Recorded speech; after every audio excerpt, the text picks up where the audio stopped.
Hello friends, एक और नई वीडियो में आपका स्वागत है।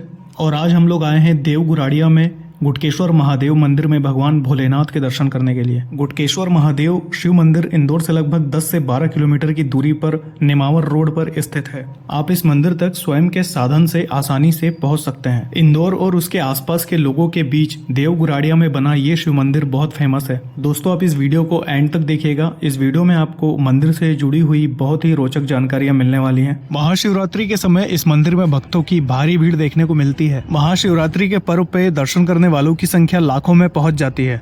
दोस्तों, गुटकेश्वर महादेव को गरुड़ तीर्थ के नाम से भी जाना जाता है। इस मंदिर को 3 लोकों में विभाजित किया गया है: पाताल लोक, मृत्यु लोक और स्वर्ग लोक। अभी हम जिस जगह पे खड़े हैं इसे मृत्यु लोक कहा जाता है। मंदिर प्रांगण में छोटे और बड़े मिलाकर कुल 6 कुंड बने हुए हैं। अभी आप जो देख रहे हैं वो मंदिर के सबसे बाहरी क्षेत्र में बने हुए 4 कुंड हैं। यहाँ पर लोग स्नान किया करते हैं। यहाँ पर बने कुंडों में पानी कभी भी नहीं सूखता है। एक समय पर पूरे गांव के लिए पानी की आपूर्ति इसी कुंड से हुआ करती थी। कुंड का पानी प्राकृतिक रूप से पहाड़ों से निकलता है। इस जगह पर मंदिर का निर्माण 7वीं शताब्दी में करवाया गया था। वर्तमान मंदिर का स्वरूप देवी अहिल्याबाई होलकर के महेश्वर से इंदौर आगमन के समय पे बनवाया गया था। देवी अहिल्याबाई होलकर ने भी यहाँ पर आकर भगवान शिव की पूजा की थी। ऐसा बताया जाता है कि देवी अहिल्याबाई होलकर के बाद भी होलकर राजवंश के कई राजा इस मंदिर में दर्शन करने के लिए आते रहे हैं। इस स्थान का और यहाँ पर स्थापित शिवलिंग का संबंध त्रेता युग से बताया जाता है। एक समय जब रावण के पुत्र मेघनाथ ने त्रेता युग में भगवान श्री राम और लक्ष्मण जी को नागपाश में बांध दिया था, उस समय भगवान हनुमान और महर्षि नारद मुनि के प्रार्थना करने पर गरुड़ महाराज ने भगवान श्री राम और लक्ष्मण जी को नागपाश से मुक्त कर दिया। भगवान श्री राम और लक्ष्मण जी को नागपाश से मुक्ति दिलाने के बाद गरुड़ महाराज को राम जी के भगवान होने पर संदेह हो गया। अपने इस संदेह को मिटाने के लिए गरुड़ महाराज महर्षि नारद के पास गए। महर्षि नारद ने गरुड़ महाराज को भगवान ब्रह्मा के पास भेजा। भगवान ब्रह्मा ने गरुड़ महाराज को भगवान शिव के पास भेज दिया। भगवान शिव ने गरुड़ महाराज का संदेह मिटाने के लिए उन्हें काकभुशुंडी जी के पास भेज दिया। दोस्तों, यहाँ पे मैं आपको बता दूं कि काकभुशुंडी जी महर्षि लोमश के श्राप के कारण कौवा बन गए थे। महर्षि लोमश ने श्राप से मुक्ति के लिए काकभुशुंडी जी को भगवान राम की भक्ति और इच्छा मृत्यु का वरदान दिया था।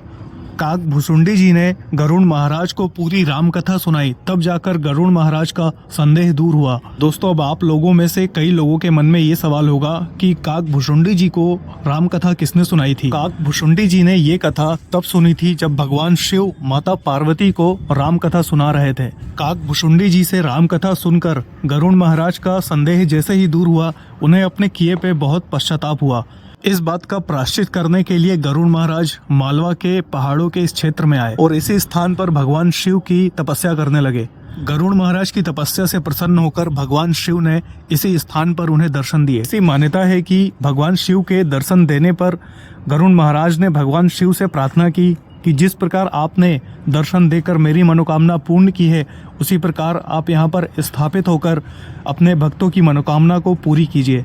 दोस्तों, गरुड़ महाराज ने इस स्थान पर तपस्या की थी, इसीलिए इस स्थान का नाम गरुड़ महाराज जी से जोड़कर देव गुराड़िया या गरुड़ तीर्थ रखा गया है। दोस्तों, अभी आप जिस शिवलिंग के दर्शन कर रहे हैं वो शिवलिंग स्वयंभू बताया जाता है। ये अपने आप ही धरती के अंदर से प्रकट हुआ बताया जाता है। गर्भगृह में स्थापित भगवान के इस शिवलिंग पे सावन के महीने में पूरे सावन भर प्राकृतिक रूप से पहाड़ों से जल रिस कर यहाँ पर नंदी के मुख से होता हुआ शिवलिंग पे लगातार गिरता रहता है। दोस्तों, ये वही नंदी जी हैं जिनके मुख से सावन के महीने में लगातार प्राकृतिक जलधारा निकलती रहती है और जो सीधा भगवान शिव के इस शिवलिंग पर जाकर गिरती है। सावन के महीने में इस प्राकृतिक दृश्य को देखने के लिए भी भक्तों की भारी भीड़ यहाँ पर आती है। दोस्तों, मंदिर प्रांगण के अंदर ही नाग और नागिन का एक जोड़ा भी रहता है, जिनके दर्शन भक्तों को कभी कभी होते हैं। दोस्तों, जहाँ शिवलिंग स्थापित है इस स्थान को स्वर्ग लोक कहा जाता है। दोस्तों, गर्भगृह के अंदर ही पानी का एक छोटा सा कुंड है जिसका पानी बहुत ही साफ है और ये पानी प्राकृतिक रूप से पहाड़ों से रिस कर यहाँ पर इकट्ठा हुआ है।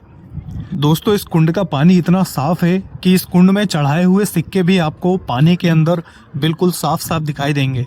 इस कुंड के जल से ही भगवान शिव के शिवलिंग का जलाभिषेक भी किया जाता है। ये जलकुंड मंदिर में बने हुए छोटे बड़े 6 जलकुंडों में से सबसे छोटा जलकुंड है। अब हम आपको मंदिर के बाहर बने हुए छठे जलकुंड को भी दिखाते हैं, जिसके अंदर बहुत ही सुंदर सुंदर मछलियाँ देखने को मिलती हैं। भगवान शिव के मंदिर के ठीक सामने नंदी महाराज की प्रतिमा को स्थापित किया गया है, जो कुंड के ऊपर स्थापित की गई है। यहाँ का पानी इतना साफ है कि आप यहाँ पर खड़े होके पानी के अंदर तैर रही मछलियों को आराम से देख सकते हैं। इस कुंड में आपको मछलियों के साथ साथ कुछ कछुए भी देखने को मिल सकते हैं। दोस्तों, ऐसा बताया जाता है कि इस कुंड के सामने जहाँ नंदी महाराज की प्रतिमा स्थापित है, नंदी महाराज की प्रतिमा के ठीक नीचे नाग नागिन के जोड़े का निवास है। नाग नागिन का ये जोड़ा गर्भगृह के अंदर शिवलिंग के आसपास भी भक्तों को दर्शन देते हैं। दोस्तों, मैंने आपको वीडियो की शुरुआत में बताया था कि इस मंदिर प्रांगण को 3 कैटेगरीज में बांटा गया है, जिसमें पाताल लोक, मृत्यु लोक और स्वर्ग लोक हैं। मैंने आपको मृत्यु लोक और स्वर्ग लोक पे बने हुए मंदिर और शिवलिंग के दर्शन इस वीडियो में करवाए हैं। हम आपको पाताल लोक में स्थापित शिवलिंग के दर्शन नहीं करवा रहे हैं। वो हम इसलिए छोड़ रहे हैं क्योंकि जब आप यहाँ पर आएंगे तो पाताल लोक में स्थापित शिवलिंग के दर्शन आप खुद यहाँ पर करेंगे, जो कि आप सभी लोगों के लिए एक बहुत ही अच्छा एक्सपीरियंस होने वाला है। दोस्तों, यहाँ पर बने इन 6 कुंडों में आप जितना भी पानी देख रहे हैं, ये सारा पानी प्राकृतिक रूप से यहाँ पर इकट्ठा होता है। इस जगह पर पानी को किसी भी तरह की बोरिंग या मोटर से ला करके यहाँ पर इकट्ठा नहीं किया जाता है। ये सारा पानी पहाड़ों से रिस कर प्राकृतिक रूप से यहाँ पर आकर इकट्ठा होता है। किसी समय पे पानी के ये 5 से 6 कुंड ही गांव वालों के लिए पानी का एक बहुत बड़ा स्रोत हुआ करते थे। इन कुंडों के बारे में एक बात बहुत ही प्रसिद्ध है कि इनका पानी किसी भी मौसम में कभी भी नहीं सूखता है। मंदिर प्रांगण में भगवान शिव के अलावा यहाँ पर और भी बहुत सी प्रतिमाएं स्थापित की गई हैं। प्रमुख रूप से भगवान हनुमान, भगवान गणेश, माँ दुर्गा, इनकी प्रतिमाएं स्थापित की गई हैं। इन प्रतिमाओं के अलावा भी आपको यहाँ पर बहुत सी प्राचीन प्रतिमाओं के दर्शन होते हैं। इन सभी प्राचीन प्रतिमाओं को छोटे छोटे मंदिरों को बनाकर उनमें स्थापित किया गया है, जिनके दर्शन आप यहाँ पर आकर आराम से कर सकते हैं। दोस्तों, वीकेंड्स पे दर्शन करने के लिए भक्तों की बहुत भारी भीड़ इस मंदिर में आती है। दोस्तों, अगर आप सुबह के समय पे इस मंदिर में दर्शन करने के लिए आते हैं तो इस मंदिर का वातावरण बहुत ही शांत होता है। आप उस समय पे आकर यहाँ दर्शन कर सकते हैं। दोस्तों, अभी हम आपको लेकर चल रहे हैं मंदिर के ऊपर की ओर, जहाँ पर शिवरात्रि या किसी खास मौके पर भंडारे का आयोजन किया जाता है, जहाँ भक्तों को प्रसादी वितरण की जाती है। ये जगह पहाड़ों से बिल्कुल लगी हुई है। यहाँ आते ही आप पहाड़ों को अपने बहुत नज़दीक पाएंगे। दोस्तों, अभी हम लोग मंदिर की छत पे आ चुके हैं और आप मेरी लेफ्ट साइड में देख सकते हैं, यहाँ पर इस जगह पर भंडारे का आयोजन किया जाता है। बताया जाता है कि यहाँ पर जो भी भंडारे का कार्यक्रम होता है उसे यहीं पर किया जाता है। और यहाँ से नीचे की ओर आप मंदिर के सामने वाले कुंड को देख सकते हैं।